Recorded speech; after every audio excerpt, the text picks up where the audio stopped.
School കലോത്സവത്തിൽ കുട്ടികളുടെ നാടകമാണ്. ഇപ്പൊ കുട്ടികൾ പുതിയ തലമുറയുടെ നാടകമാണ്. ഇപ്പൊ നാടകത്തിലൂടെ വളർന്നു വന്ന ഒരാളെന്ന നിലയിൽ പുതിയ കാലത്തെ ഒരു നാടകത്തിന് അല്ലെങ്കിൽ നാടകം കളിക്കുന്ന ആളുകളെ ഇപ്പൊ പ്രകടനത്തെ എങ്ങനെയാണ്, എന്താണ് പറയാനുള്ളത്? ഈ വിഷയങ്ങളിലെ വൈവിധ്യം ശരിക്കും നമുക്ക് ഏറ്റവും കൂടുതലായിട്ട് അനുഭവിക്കാൻ പറ്റുന്ന കുട്ടികളുടെ ഈ നാടക വേദിയിലാണ്. പുതിയ നടന്മാര് അവര് ഈ നാടകത്തെ എങ്ങനെയാണ് കാണുന്നതെന്ന് അവരിൽ നിന്ന് നമുക്ക് ഒരുപാട് പഠിക്കാനുണ്ടോ എന്നുള്ളതാണ് സത്യം. കാരണം പുതിയ കലയ്ക്ക് ഉള്ളൊരു പ്രത്യേകതയാണല്ലോ, മുമ്പേ നടക്കുന്നവൻ എപ്പോഴും പുതിയ സ്വപ്നങ്ങൾ കാണും എന്ന് പറയുന്നത്. അത് വളരെയധികം എന്താ പറയുക, അതൊക്കെയാണ് നമുക്ക് മനസ്സിലാക്കാനും അറിയാനും വേണ്ടിയിട്ട് തന്നെയാണ് നമ്മൾ അവരുടെ പ്രകടനങ്ങൾ കാണുക. അതിനും അപ്പുറത്തേക്ക് അതിലെ വിഷയങ്ങളുടെ വൈവിധ്യം, അതിനകത്തെ രാഷ്ട്രീയം മനസ്സിലാക്കുക. അത് വളരെ വ്യത്യസ്തമായിട്ടുള്ള ധാരാളം അവതരണങ്ങൾ. ഇപ്പൊ കഴിഞ്ഞ പ്ലേയും അത്തരത്തിലുള്ള ഒരു പ്ലേ ആണ്. നാടകം തുടങ്ങാറായി, അതെങ്കിൽ ഓടണം എനിക്ക്.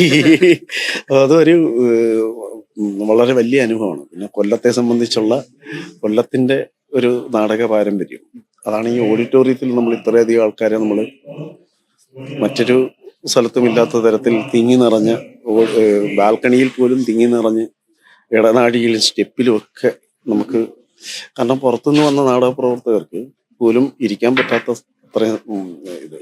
പിന്നെ സോപാനം എന്ന് പറയുന്ന ഒരു വേദി, ഇതിൻ്റെ ഒരുപാട് പ്രത്യേകതകളെന്ന് പറഞ്ഞാൽ ലോകത്തിലുള്ള ഒരുപാട് പ്രശസ്തരായിട്ടുള്ള, ഇന്ത്യയിൽ രത്തൻ തീയത്തെ പോലെയും അതുപോലെ ഭരത് മുരളി, മായാത്തമ്പർക്ക്, അങ്ങനെ അങ്ങനെ വളരെ പ്രഗത്ഭരായവരുടെ നാടകങ്ങൾ അവർ കളിച്ച വേദിയാണ്. അത് ഈ പുതിയ തലമുറയ്ക്ക് അനുഭവിക്കാനും പറ്റുക എന്ന് പറഞ്ഞാൽ ഭയങ്കര ഒരു കാര്യമാണ്. പിന്നെ ഈ വേദിയിൽ നാടകം കളിക്കാൻ ആഗ്രഹിക്കുന്നവരാണ് കേരളത്തിലുള്ള നാടക പ്രവർത്തകർ.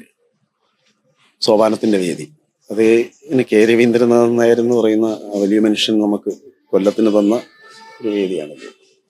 നാടകം തുടങ്ങി, ഞാനങ്ങോട്ട് പോവുകയാണ്. ചോദ്യം കൂടി, അതുപോലെ ഇപ്പൊ സ്കൂളിലെ നാടകം മത്സരമാണ്. ഒരു മത്സരേനെ ആകുമ്പോൾ എന്ന് പറയാം, അതിന് കുറച്ച് പരിമിതികൾ ഉണ്ടാവും. ഈ ഒരു പരിമിതികളിൽ നിന്നുകൊണ്ട് തന്നെ ഇപ്പം നമുക്ക് രംഗങ്ങൾ മാറുന്ന പോലെയുള്ള കാര്യങ്ങളൊക്കെ എന്താണ് നാടകത്തിൽ ഇതിൽ പോസിബിൾ അല്ലാത്ത കാര്യമാണ്. ഇന്നലെ ഇവരിത് വെച്ചിങ്ങാണ്ട് അപ്ഡേറ്റ് ആയിട്ട് ഇപ്പോൾ ഓരോ ഇപ്പൊ സെറ്റിംഗ്സിന്റെ കാര്യം പറയുകയാണെങ്കിൽ തന്നെ ഓരോ വർഷം കൂടുന്നതനുസരിച്ച് സത്യം പറഞ്ഞാൽ ഞാൻ ഇപ്പം കണ്ട നാടകം കണ്ടിട്ട് അത്ഭുതപ്പെട്ടു പോയിട്ടുണ്ട്. ഇപ്പൊ സെറ്റിംഗ്സിന്റെ കാര്യത്തിലാണെങ്കിലും ഈ പുതിയ തലമുറ ഭയങ്കരമായിട്ട് അപ്ഡേറ്റ് ആവുന്നുണ്ട്. അതേപോലെ പ്രകടനത്തിന്റെ കാര്യമൊക്കെ ആണെങ്കിൽ പ്രൊഫഷണൽ നടന്മാരുടെ ലെവലിലേക്കുള്ള അവതരണങ്ങൾ വരുന്നുണ്ട്. ഇപ്പൊ നാളെ ഇതൊരു തിയേറ്റർ ആക്ടിങ്ങിന് ഇനിയും എന്താ പ്രസക്തിയുള്ള രൂപത്തിലേക്കാണ് മുന്നോട്ട് പോകുന്നത്, അല്ലെങ്കിൽ? തീർച്ചയായും നാടക പ്രവർത്തനം എന്ന് പറഞ്ഞാൽ കുട്ടികൾ നാടക വിദ്യാഭ്യാസം എന്ന് പറഞ്ഞു കഴിഞ്ഞാൽ അത് വലിയൊരു കാര്യമാണ്. കാരണം ഞാൻ കുട്ടികളുടെ തിയേറ്ററിൽ നിന്നിട്ടുള്ളത് കൊണ്ട് ഞാൻ പറയുകയാണ്, ഇത്രയും വ്യക്തിത്വ വികസനം ഉണ്ടാക്കുന്ന ഒരു കല. കാരണം എല്ലാ കലകളിലെയും ഒരു കൂട്ടായ്മയാണ് ശരിക്കും പറഞ്ഞാൽ നാടകം.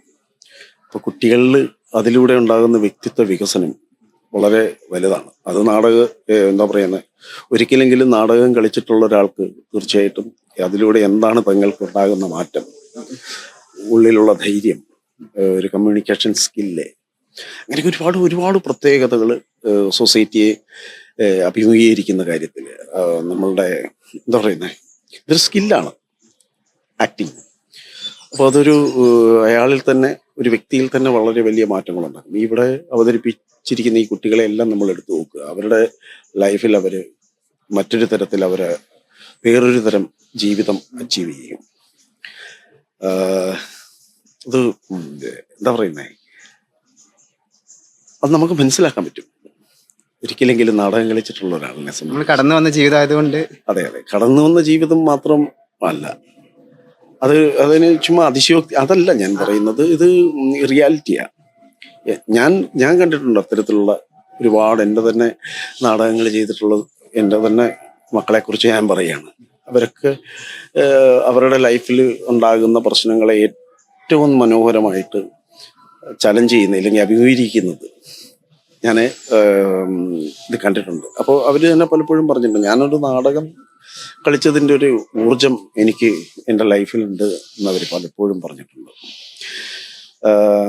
എന്താ പറയുക, ഇപ്പം അത് പറഞ്ഞ പോലെ ഇപ്പം വൈവിധ്യങ്ങൾ കുട്ടികളിൽ, ഞാൻ പറഞ്ഞില്ലേ, നമുക്ക് മുമ്പേ നടന്നു പോയി ഉയർന്ന സ്വപ്നം കാണുന്നവരാണ് അവർ. അവർക്ക് അങ്ങനെ അത്രയും ഉയർന്ന തരത്തിൽ സ്വപ്നം കാണാൻ കഴിയുന്ന ഒരു ഇടമാണ് നാടകം. പിന്നെ സിനിമ എന്ന് പറയുന്ന മീഡിയവും ടെലിവിഷൻ എന്ന് പറയുന്ന മീഡിയത്തിൽ നിന്ന് വ്യത്യസ്തമാണ് നാടകം എന്ന് പറയുന്നത്. ഒറ്റ പ്രശ്നമേ എനിക്ക് ഇവിടെ തോന്നിയിട്ടുള്ളൂ, നാടകങ്ങളിൽ മത്സര സ്വഭാവം വരുമ്പോഴത്തേന് അതിൻ്റെ കല പുറകിലേക്ക് പോകും.